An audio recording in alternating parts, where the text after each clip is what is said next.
Hello, and welcome to another episode of This, That, and the Other.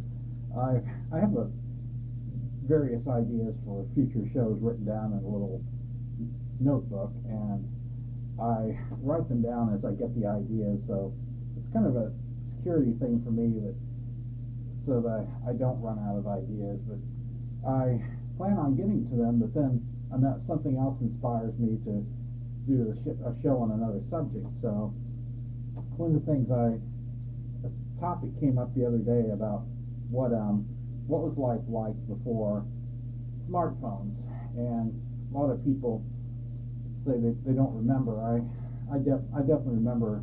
I remember life before cell phones actually, but life I remember traveling and not having a smartphone or a GPS for that matter, and I back in 2006 I actually did a vacation by myself, and I drove from here to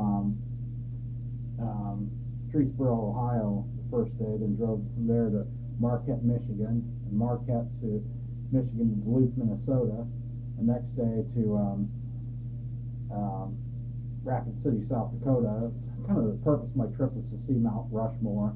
The next day drove from Rapid City to Omaha, Nebraska, and then next day to St. Louis area, Missouri, St. Charles, and then Huntsville, Alabama, and then and from there to Waynesboro, Virginia, and then rest of the way home the next day. But I actually spent a couple of days in Huntsville. The others were just like one day, one night stays. But I wanted to see some of these towns, and I did it in August. The weather was nice and everything. And, I didn't have a GPS or you know smartphone. I did it was the time where you had MapQuest, and I did do MapQuest, printed MapQuest reports, so I was able to get to the towns. But finding the motels, I had to basically call and ask for directions. Um, it's male pride not to ask for directions, and yeah, I normally don't, but sometimes when I've been driving for 12 hours, I'm dead tired and I want to find a place to sleep. I don't want to waste a whole lot more time. So, I mean, if need be, yeah, I would go to a gas station or some other place and ask, where is this place? I remember one time driving to Flint, Michigan, and I went to a payphone at a Kmart asking where my motel was, and it was right across the street. So kind of interesting. But I remember even before MapQuest, 1991, I went from here to Virginia Beach, and then from there to Jacksonville, North Carolina, then Huntsville, Alabama, then Missouri, St. Louis area, and then Chicago, and back. And that was a stayed from Chicago, stayed overnight in Columbus, Ohio, and then back home. But that was a trip where I just did it per road map. Did a route, and if I got lost, I got the map out and tried to figure out. That was before the advent of the internet and before there was any MapQuest or any of that kind of stuff. I didn't have a cell phone back then. Back in I think 1991, if I remember right, most of the people had cell phones. The richer people, doctors, those kind of people. Wasn't a common thing. I didn't start seeing people carrying around cell phones until the mid 1990s. And if memory serves me right, the cell phones were more like the size of a regular cordless telephone. And that's one memory. That's what I remember about how life was before the advent of them. You used to, when you didn't have a cell phone, you found a payphone. Now you don't see as many payphones around anymore. I don't know where there is one anymore, to tell you the truth. But I have other memories too. I remember as a kid going to movies that there used to only be single movie houses, and the screens were big. They housed probably over 300 to 500 people. And I remember going in, buy the ticket, smell the aroma of the popcorn. I want popcorn. I miss those days. Nowadays you don't see single movie theaters anymore. Kind of like what I put on Facebook. Haven't when I was young, there used to be single movie theaters. Then the um,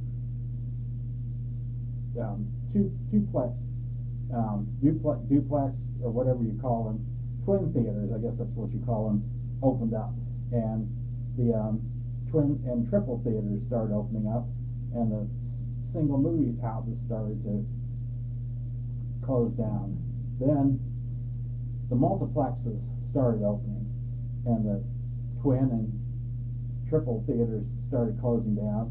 Then with the advent of the internet and other various technology, multiplexes started closing down. So you don't see as many theaters, but nowadays the theaters that are around have about, I guess, 25 screens. I don't know. It's been a long time since I've been to a movie. I don't know what the experience is like now, or what the price is for that matter. I'm guessing maybe $20 just to get in. I don't know. I did do an interview with a lady in West Virginia that owns a Star Theater. It's a single movie house in Berkeley Springs, and that it still has a 1940s decor in it, and it's really interesting to look at. But her and her husband have owned that theater since 1977. They're the only ones that run it. She runs a popcorn counter. Her husband sells the tickets and has an old cash register, looks like something from the 1930s. And then he runs the projectors. Well, actually, they don't have projectors anymore now. It's digital, but they bought it back then. They've never had outside help. They just run the place by themselves. It's only open on, I think, Fridays, Saturdays, and Sundays, and that's it. It's not worthwhile to have the place open on weeknights. They wouldn't get much business anyway. I do remember when I worked at that Roth Theater back when I was younger, back over like about 30 years ago. I remember even school nights when I worked at the concession stand, there'd be two people working. But I came back in 1988, and the attendance had gone down. It wasn't as many customers. And on school nights, I would be working the stand by myself, and I had to clean the whole thing by myself. It used to be we'd split it up. One would clean the popper, one would clean the counters, and I mastered the popper, so I wouldn't have to be arguing with anybody about who. Nobody wanted to do the popper. I just like to do it every time. But then when it got to the point where I was cleaning it by myself, I had to just clean everything myself. I did a lot of pre-cleaning, clean what I could before the stand closed to kind of get the job done. Usually by myself, it usually took me maybe an hour to clean the stand, maybe even less. It's depended. I tried to, if I worked it by myself, I tried to keep it as clean as I possibly could, keep the floor swept, and it was basically cleaning the whole popper, wiping down the counters, sweeping the floor and mopping the floor. It was basically what the procedure was for getting the thing clean. But I did a show recently discussing trading stamps. And yes, I remember those as a kid. My mother would buy groceries, and you buy a certain dollar amount. Bigger the dollar amount, the more trading stamps you got. And you traded the trading stamps in for merchant items in a catalog. You'd either order them out of the catalog or pay or go to an actual like S&H Green Stamp or whatever other trading stamp store and redeem the stamps and get the item. The only cash you had to pay was tax. That's another thing. I used to go to the grocery store like Giant and Safeway out here, and I remember when I first came to this area in 1976, that those stores didn't accept credit cards. You either paid cash or check, and that was it. That's another thing you don't see people do as much in stores anymore is write checks. You have debit cards now, and people just don't want to fool with writing checks. I don't know what retail outlets actually accept checks anymore. I would imagine the grocery stores probably still do. I remember Giant could write a check for $50 over. That was the limit if you needed cash. I remember that. I believe you could do the same thing at Safeway, but I have no idea now what the policy is on there. I don't write checks in stores anymore. I just I usually either pay with cash or pay with a credit card, debit card, whatever. But that's another memory I have. And I remember 1977 was the first time I ever saw scanner scanner registers with barcodes. I remember the registers used to be manual registers, and people rang the sales, and they had to, if I remember right, you had to figure out what the change was. If the total was 1443 out of 20, you had to figure the change out in your head to give to the customer.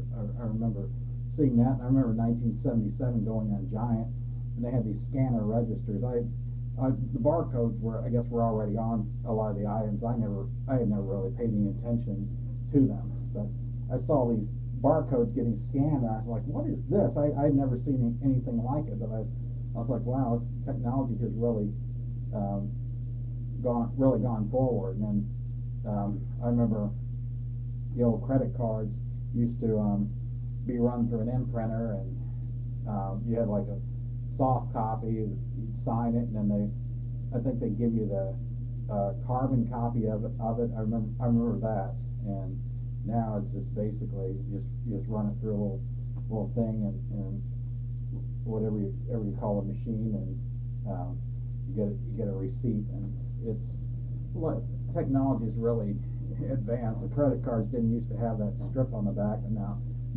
they do. My dad had told me back when he was working for the government back in the even like early mid 1960s, all these things about scanners, credit cards, all that kind of stuff. He said the idea was already there, and it was being talked about as a future thing. At the time, they just didn't quite have everything together in order to get it rolling. But those are just some of the memories I have. But yeah, I do actually remember what life was like before the smartphone. But you know what? I can't go without mine now. I really like the thing. I like all the features it has and everything. The camera, the video camera. There's so many things that you can do with it. Great invention. And yes, I remember life before Facebook, before YouTube, before the internet, before all those things. And it was a little different. One of the things I do see during the summer, that is not as many kids outside playing anymore. When I was a kid, basically, my brother and I go outside and play so she could clean the house or just get us out of the house. But there were plenty of kids too, and we'd play all kinds of various games and stuff. I used to see kids outside playing all the time, and I don't see as much of it anymore. I'm thinking a lot of kids today are sitting in the house, watching television, playing computer games. That's one thing I never really got into was computer games. It's never really been a point of interest for me. But just trying to think of all these various memories keep coming up. I remember one time going to dinner at a restaurant, and the restaurant had to close because the computer system was down. I'd never heard of anything like that, but yeah, that happened. I remember once when I worked at the movie theater, one of the assistant managers didn't show up to open the place, and the head projectionist had a key, and so we were as employees, we were in the lobby, waiting to get things going, and basically this head projectionist just had told people to start, get your preparing, get the stand open, get the box office open, and he said, I'm opening the doors. We're gonna wing it. And then the assistant manager did show up, probably like 15 minutes after the place was supposed to open. But basically, they had to, I guess, when they selling tickets and stuff, they didn't have a bank or anything, so I guess they had to make do and I maybe try to get exact change from customers until they could accumulate enough to make change, and then that assistant showed up and I guess got the money out and everything, and got the place things normal. But that was an interesting experience too. But now it just made me think, a restaurant can't even make do without the computer system. They couldn't still be business as usual. that was a surprising thing. This was some chain restaurant. It was Ruby Tuesdays or one of those types of restaurants. But I thought that was an interesting thing. But I'm running out of memories now, so I'm going to go ahead and conclude this. And as always, thanks for watching.